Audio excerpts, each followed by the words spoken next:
Has there ever been a redemptive arc as significant in gaming as Cyberpunk 2077's rise from the ashes?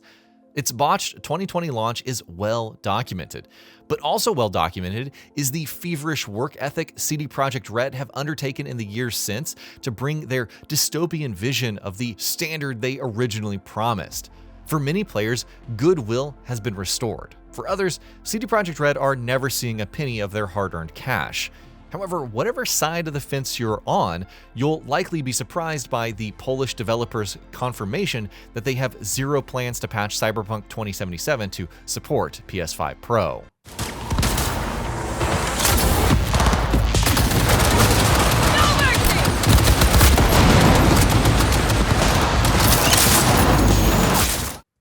There are credible explanations behind this stance, which we'll get to in a moment, but even the most supportive of Cyberpunk 2077's fandom might feel the game's life cycle is ending on a damp squib.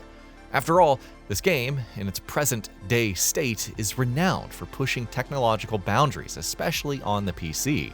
Night City is amongst the most hyper-meticulous, vibrant, architecturally plausible environments ever crafted in gaming.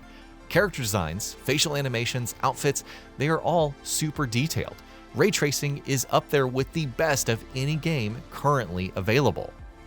Consoles lag behind the most powerful PCs, of course, so while it's undeniable how impressive the game looks and performs on Xbox Series X and PS5, there still feels a slight sense of underachievement in what's truly possible for the game on consoles.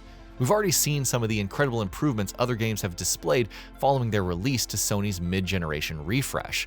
Surely Cyberpunk 2077 needs to join that party. Is its redemptive arc truly complete if it doesn't? What the hell's going on?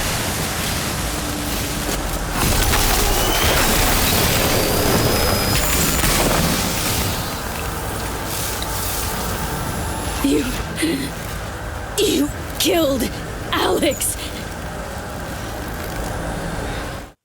Though, to be fair to CD Projekt Red, they do have a lot on their plate. The Witcher 4 is currently in the works, the first in a new Witcher trilogy too, it must be said. And a sequel to Cyberpunk 2077, codename Project Orion, is in its early stages, with CD Projekt Red pledging to double the number of developers working on it in 2025. There's also a new multiplayer entry in the Witcher series, plus a brand new, unannounced IP for them to move past pre-production. Perhaps, from their point of view, their work on Cyberpunk 2077 is finally done and dusted. Maybe they're burnt out. Maybe they want to shift their focus onto something else. It also seems perhaps, given the other projects that they have in the works, they simply do not have the manpower. There is also the free update that they've already supplied to PC, PlayStation 5, and Xbox Series X and S players in the form of the Phantom Liberty coinciding Update 2.0.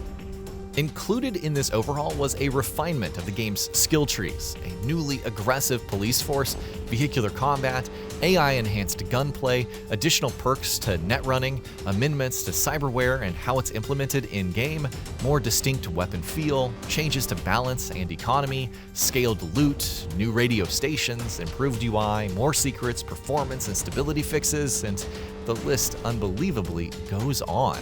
The fact that all of these improvements were offered free of charge is commendable, but revisiting that point on goodwill we mentioned earlier, there are those who believe all of these amendments should have been present in the game's original release. Should CD Projekt Red be patted on the back for providing us what we should have had all along, free of charge or not? It's hard not to be cynical. On the one hand, giving us what was always promised in a free update was the very least they could do. However, on the other hand, the team evidently put a lot of work and passion into getting Cyberpunk 2077 up to snuff, and it likely was a boardroom decision to release the game in its unplayable state to begin with anyways. Releasing unfinished games to fix later down the line is unfortunately all too commonplace in this industry, but it backfired massively on CD Projekt Red's shareholders, and the studio's share price tanked. Regardless of what happened in the past, we speak about the fallout following Cyberpunk 2077's 2020 launch and subsequent free update in this way to demonstrate that maybe CD Projekt Red owed us a PS5 Pro patch, and perhaps those shareholders might benefit from it too. A petulant point of view for sure, but the PS5 Pro is expensive, and we want to play the most impressive games on the best hardware. And if we're going down the petulant route, should CD Projekt Red backtrack on their refusal to produce a PS5 Pro patch and indeed give the people what they want, then maybe they could throw a couple of mods into the patch too, akin to their next-gen boost to The Witcher 3 Wild Hunt. Like we'd expect with a PS5 Pro patch, The Witcher 3's next-gen update provided enhanced visuals, new content, improved mechanics, smoother performance, and the implementation of several mods into the base game. And it must be said, in keeping with CD Projekt Red's generosity, it was free. The mods in question improve fast travel, crafting, the appearance and functionality of the world map, and numerous other mechanics, all being credited to the modders who created them, which is a nice touch. Cyberpunk 2077 has a raft of useful mods available, which, if we're dreaming, would be fantastic to be included in a PS5 Pro patch. DJ Krovik's revised backpack mod is an inventory overhaul you'll wonder how you managed without. New level cap allows you to eventually have all of the skills by raising the level cap to 80, or the Unlock Global Illumination mod, which provides a heck of a lot more graphical options beyond lighting tweaks. These are just a trio of mods we can realistically see CD Projekt Red implementing into a PS5 Pro patch. Even without a PS5 Pro patch, Cyberpunk 2077, like numerous other games, has benefited from the Pro's superior hardware with numerous noticeable differences to its performance on the base PS5. While we've already gushed over Night City's visual pizzazz, there are undeniably moments when frame rates can become a little stuttered, especially when the streets are a tad overcrowded. Reports are that drops are far less noticeable on the Pro, if still there are at all. Busy, demanding areas are far smoother places to experience on PS5 Pro than the base PS5.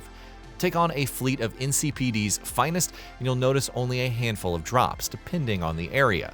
From this point of view, is there much need for Cyberpunk 2077 to get a dedicated PS5 Pro patch? If they're going to do it, they're going to need to make it worthwhile, like with the inclusion of mods, for example. And seeing as they aren't doing it, this brings us full circle back to a point we already made. CD Projekt Red likely don't have the manpower to dedicate to a worthwhile PS5 Pro patch, given the immense challenges that lay in front of them with the projects that they've already have in their pipeline. It might seem like they're making the wrong choice in not producing a PS5 Pro patch, but hopefully this decision will prove the right one once we start getting some more trickles of information regarding the scale of The Witcher 4 and indeed Cyberpunk 2077's as yet untitled sequel. And that'll be about it for this one. If you guys like what we're doing at GamingBolt, please consider subscribing to our channel, and I'll see you guys on the next video.